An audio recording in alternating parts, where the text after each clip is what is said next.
This upcoming interview with Dame Lillard is brought to you by the Esports Boxing Club. We finally have a new boxing video game and it's on the way. I've seen it myself. It looks phenomenal. The graphics are dope. The career mode is insane. And the roster, every major fighter from Deontay Wilder to Tyson Fury, Canelo Alvarez, you got Terrence Crawford in there, and so many active fighters in the game, as well as past legends. How would you like to play with Muhammad Ali or Sugar Ray Leonard or Sugar Ray Robinson, the great of the past? You can do that. The Esports Boxing Club coming to all major consoles this year. Check them out at esportsboxingclub.com and all of their socials. All right, it's time to bring in our guest. We finally got him. He is the biggest boxing fan in the NBA. I think it's safe to say that. You know him, six-time All-Star, Dame Lillard, Portland Trail Blazers. I'm excited to talk boxing with you, Dame. First off, how's it going? So you're getting a massage right now. You got to be nice and relaxed.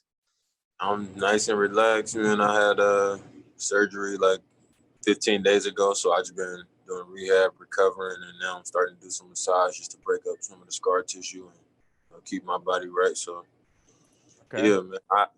You correct in saying I'm the biggest boxing fan in the NBA, and it's probably not that close.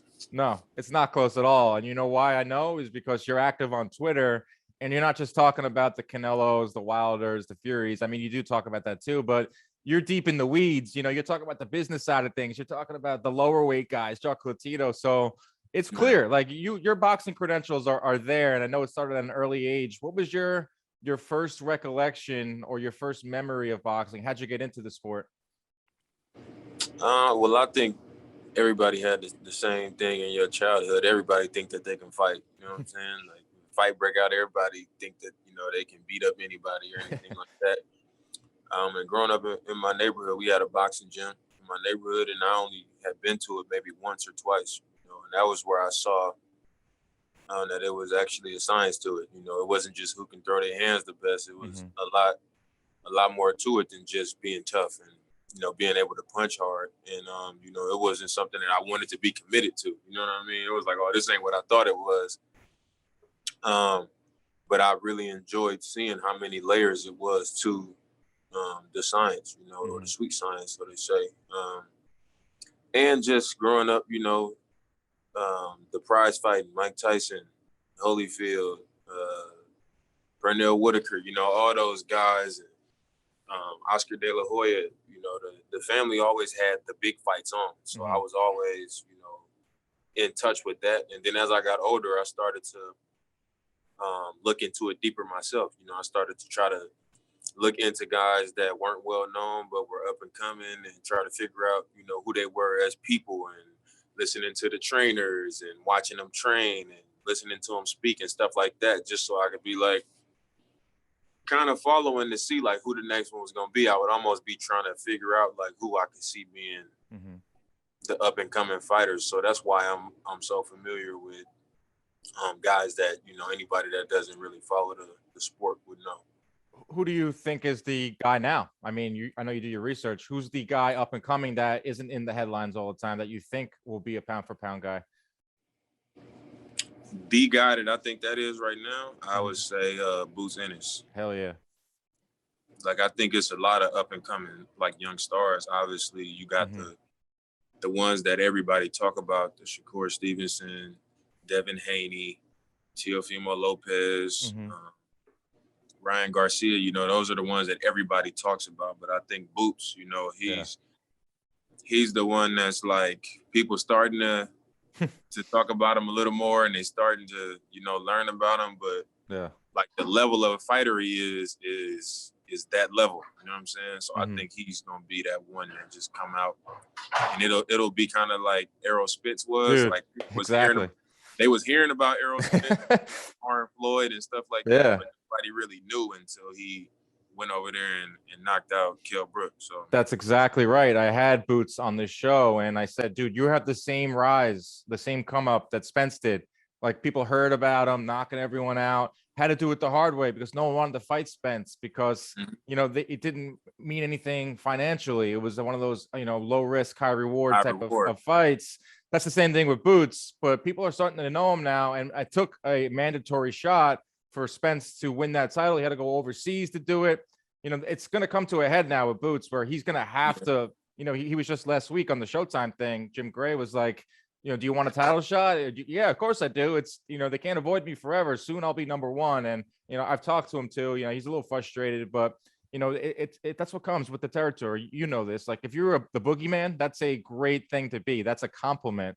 That means you are pretty much unbeatable. And I agree with you. Boots Ennis is that guy. Him and Virgil Ortiz are like two of the up and coming stars at welterweight. Eventually they're going to have to clash. And it's funny because Virgil Ortiz and Boots is now like the Spence Crawford. Everyone wants to see that fight, and fans are getting so upset that we're not getting Spence Crawford. Where do you stand on that? Do you still want to see it? Like, who do you favor in that fight? I definitely want to see it. Like, but the thing is, I've wanted to see it for a long time. Like, I've been following Bud. He'll tell you, I've been following Bud for a long time. Like, I've known Bud for years. And it was before he moved up to 147 and before he was like, well known like he is. Like, I've been following him. I've been following Spence. And I think that fight has to happen. Yeah. You know what I'm saying? But I also understand that, like, they men at the end of the day. This is how they feed their families, and they want to be compensated for what they know that fight is going to be. And that makes perfect sense. I'm not surprised that that's kind of held it up. I'm not surprised at all. Yeah, I think if it doesn't happen this year, and then we're getting close to it, not being at its peak in terms of their primes. I think Bud is still in his prime, despite I think he's turning 35 next month. Errol is Bud still that young. old? Yeah, man, 34? it's crazy. It's crazy. I thought Bud was like 33. He might be 30. Maybe I'm aging him a little bit, but he's no spring chicken anymore. But he's still at the prime of his powers. We saw that against Porter, and then Errol obviously has been through hell and back, but he's fighting Ugas coming up. That's going to be for 3 belts. If he beats Ugas, which is no easy task, it's going to be Spence Crawford for unification for all the belts, undisputed. If they can work that out, that's a fight that everyone wants to see. I know you like to play matchmaker too on Twitter. Give us 3 fights that you have to see this year besides Spence Crawford. 3 fights that we got to see besides Spence Crawford. Yeah. This year we have to see Tyson Fury and Anthony Joshua. Like, I feel like they just got to do it. I agree. Like, I would say that's one of them. I would say Tyson Fury and Anthony Joshua. You could say Spence Crawford. That's a big one. I say that one because there's other ones that I feel like I have to see. Some of these lightweights. Yeah, I want to see Ryan Garcia and Tank. Oh yeah. Because they just been going back and forth, and I feel like that's a good fight. So I said Fury, Joshua, Ryan Garcia, and Tank, and I would like to see.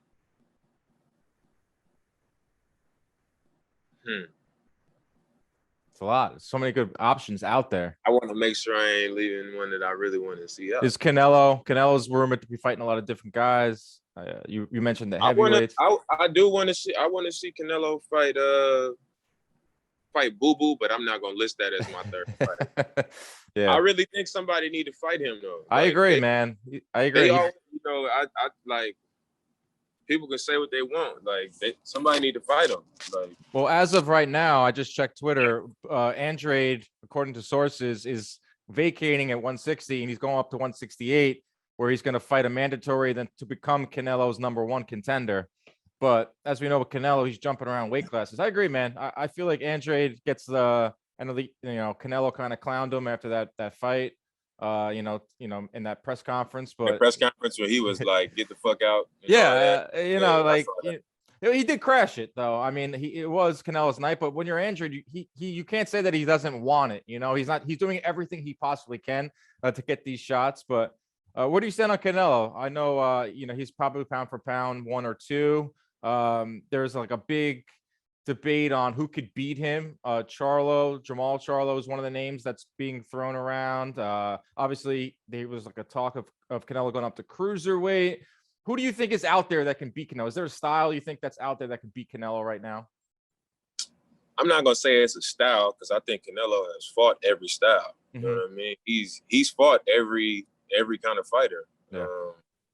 You know, I think people try to take away from what he's done because of, you know, how he's done it or what their opinion on or their opinion or view of how he's done it, and he's picking these fights and he's not fighting nobody that's a threat. But, you know, I follow closely, and I saw people saying Billy Joe Saunders is going to give him trouble. And then they were saying Plant was going to give him trouble. And then, you know, it was like Triple G can beat him. And he didn't win. It wasn't a draw. And then he fought him again, and I went to the fight, and he beat him. So who do you think won the first fight? I thought Triple G might have won that one. Yeah, so did I. I wasn't mad at the draw, but I was like, Triple G might have won this fight. But the second fight, I was like, Canelo won this fight. Yeah, I agree there too. He stood his ground more. Yeah, he stood his ground, and he won the fight.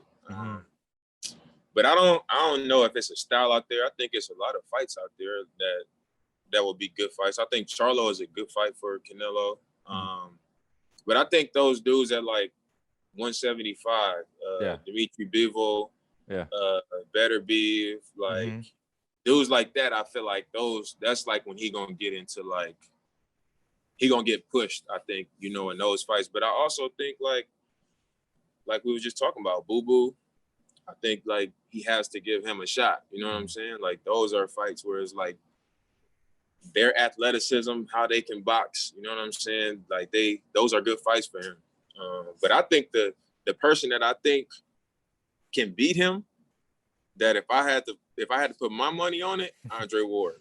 Okay, yeah, I mean, that's the fight. People always been asking Andre for it. Still now, as he's retired. That's my boy. I know that's your guy. Because he's my boy. I ain't saying it because he's my boy. Yeah. I think if anybody, if I had to put my money on somebody, and I love Canelo too. Like I'm a huge Canelo fan. Right. I think Drake can be the guy to beat him. Do you think Drake can beat him right now? I mean, Dre in his prime. Dre's not an old man. I know he's not. I work with him at ESPN. He's not old. He's still in good fighting shape. He's not old, but I mean, it is rushed. But I mean, he's not new to that. You know, he didn't have a few times away from the ring. He is older now. You know, I think he would have to, you know, get a fight or two in. But I believe in Dre, man. I think highly of Dre. Like, of course, he's a beautiful boxing mind.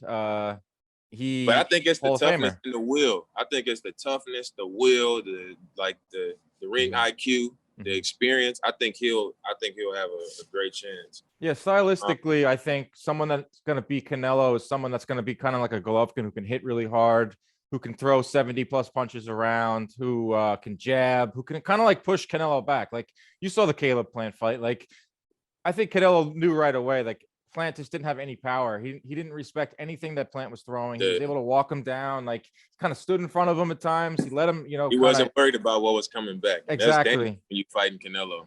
Exactly. So the guys at 175, like Beterbiev, hits like a horse. That guy's 17-0 or 18-0 with 18 knockouts. So when Canelo, I do think he'll eventually go up to 175. I think he'll sit at only thing with Beterbiev is he does hit hard, but Canelo is a slick fighter. You know what I'm saying? Like it's not like he like the speed, like he's super fast. Right.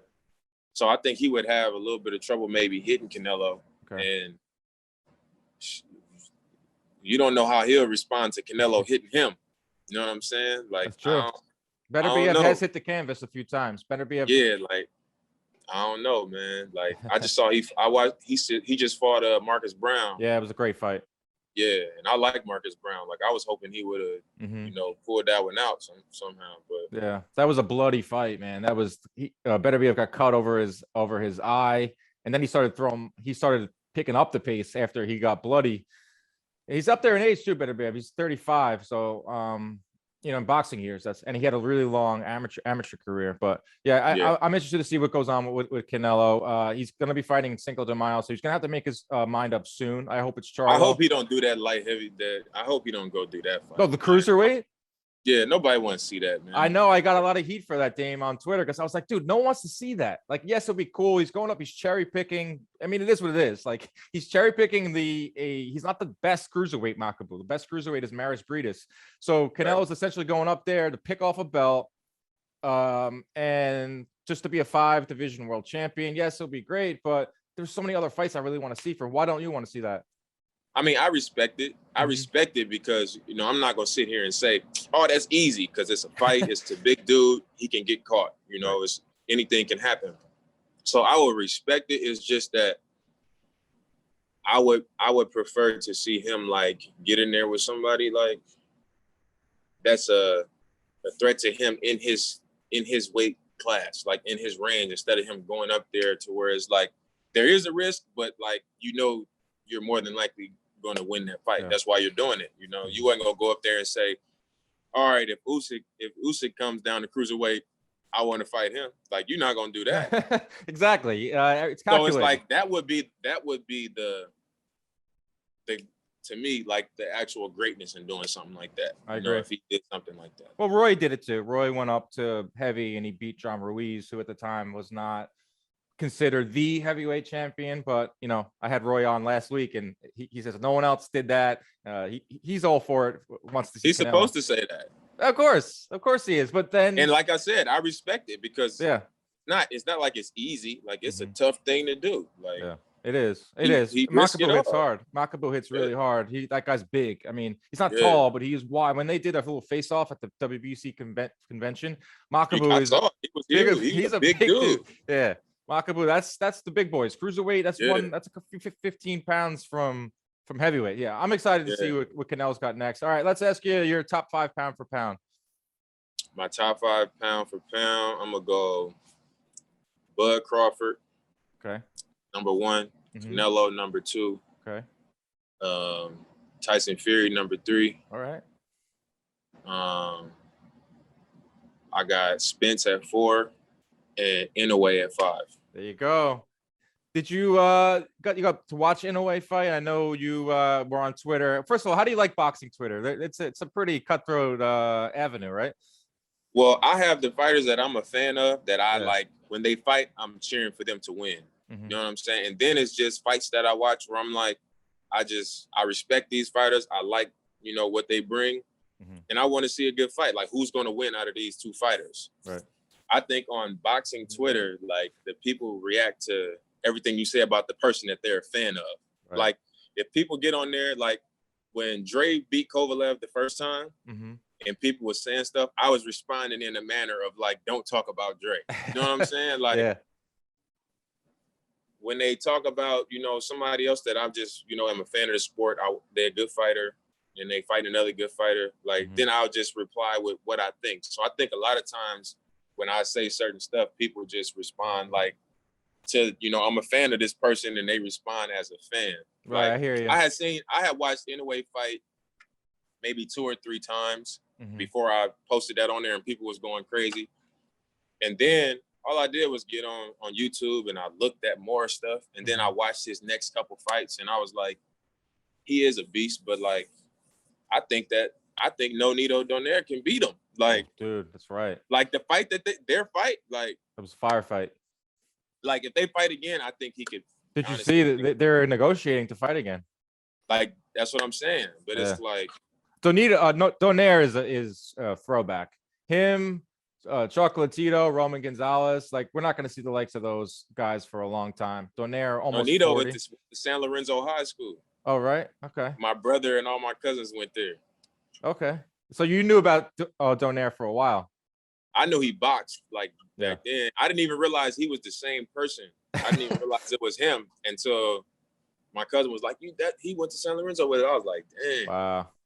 Yeah, he's something, man. He's still doing it, man. He had a great 2021. He won he won a title, defended it, knocked both guys out. And now he's going for all the smoke. Now he's going for Inoue, which is he's gonna do it in Japan too. I mean, that's real boxing. Best versus best. That's real boxing. I know that. Talking about real boxing, not real boxing. Everywhere I go, I'm the boxing guy. So what is your take on Jake Paul? They always ask me. I don't got a problem with him. What's your take on Jake Paul? I don't have a problem with him. I think that, you know, he's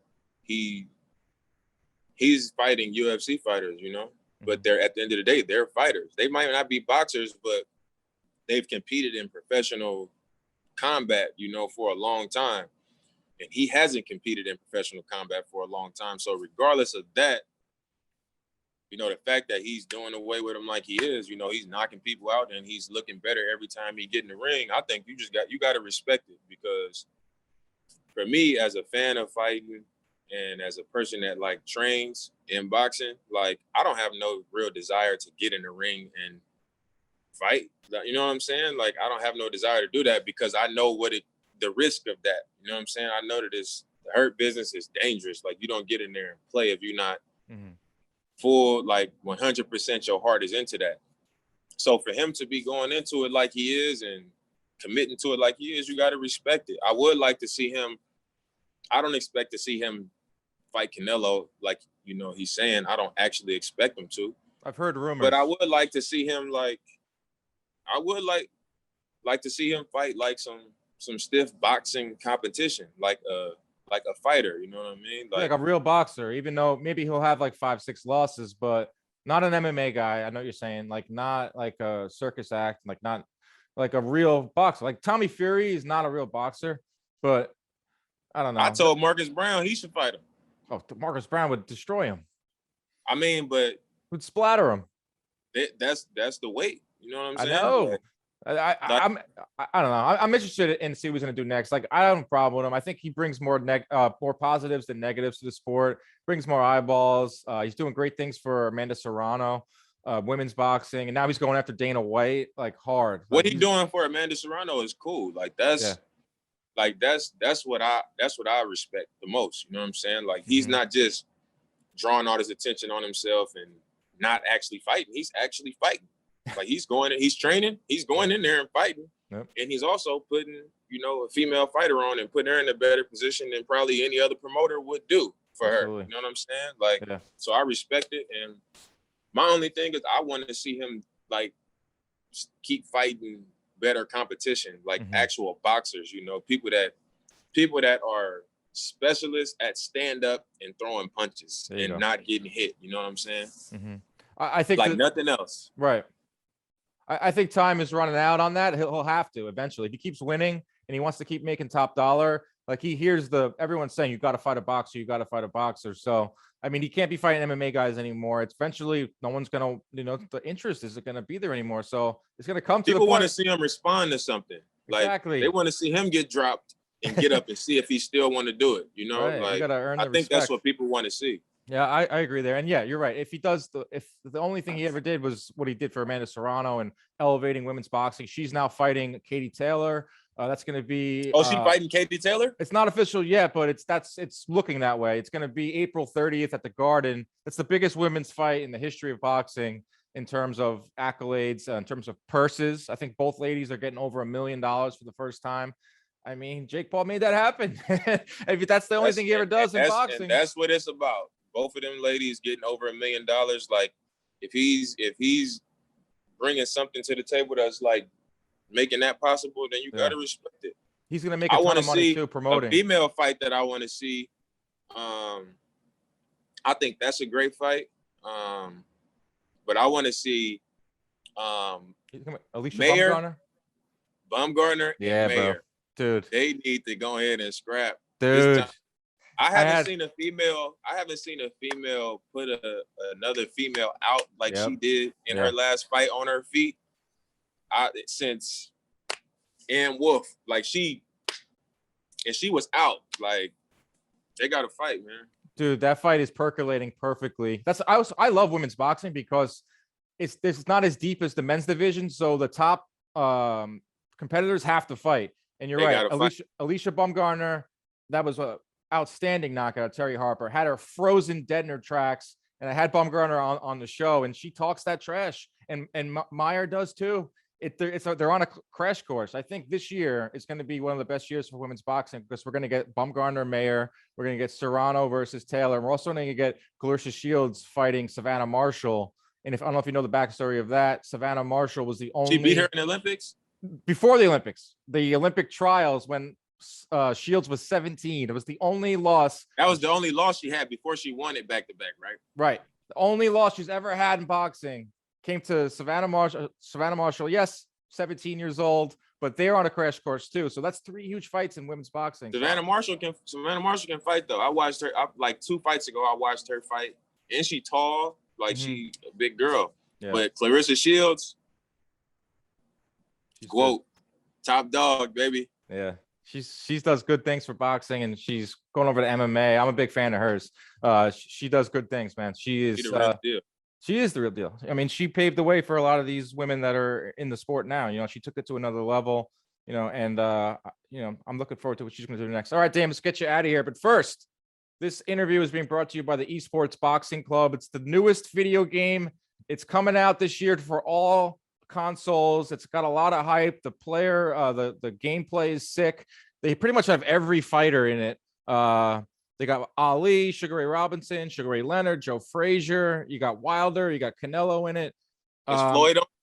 Floyd, I think they're still trying to nail down Floyd. And Floyd, like Michael Jordan on all the NBA games in the back in the day. They never had Jordan on the game. Floyd right. Never on the game. Floyd probably making his own game. I still play Fight Night Champion, bro, on PS3. Yeah, I know. But this game's better, man. I'm telling you. The gameplay is sweet. Saw it. The gameplay is really good. They got everyone in it. This game is really starting to make some noise. But I know you're going to get your copy of it. But who would you play with in the Esports Boxing Club? I usually, when I play like boxing games, I usually do like a career mode. Mm-hmm. So I hope they add it on there, like some type of career mode. You can make yourself. That's what I'm saying. Like that's what I would do. I always do that. Like it's hopefully they got like a cool story mode, and then I'll probably do my own little career. Yeah. But I saw the video of it, bro, and that was crazy. Like that's gonna be the best boxing game ever. Like you can tell just like the quality of it, and they not just like stiff moving punches, like they fainting, they moving their head, they going slow. You can put weight on the front leg, back leg, pivot, all that. Like that's like a real boxing game. Yeah, the boxing world needs it. It's been a long time graphics since graphics was on point too. So. Everything on point, graphics, all of the fighters. It's been a long time, coming. Boxing fans have been deprived of their video games, so now we can get career mode. Dame, you can play career mode. All right, man. I enjoyed this very much. I've been looking forward to it for a while. I know you're a big boxing guy. Appreciate the support. Boxing world, we love when you tweet boxing. Everyone freaks out when they see Dame tweeting about it. It's like you and Rosie Perez are the two like non-boxing. Me and Rose, we talk boxing all the time. Really?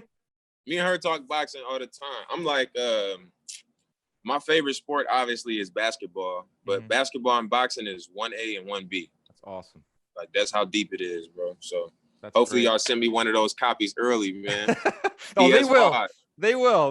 Once they heard I was having you on, they were a full bore, and you'll definitely be getting a copy of it. Dame Lillard. Yes, there you go. Appreciate it, my man, and speedy recovery. See you out on that court sooner rather than later, and we'll catch up soon. Thanks, man. Yep, let's do it again, bro. I'm down. That interview was also brought to you by FTWR, the Fit Warrior brand, proudly serving the next generation of fighters since 2016. Check out their website at www.ftwrbrand.com to find the freshest gear in all of the fight game.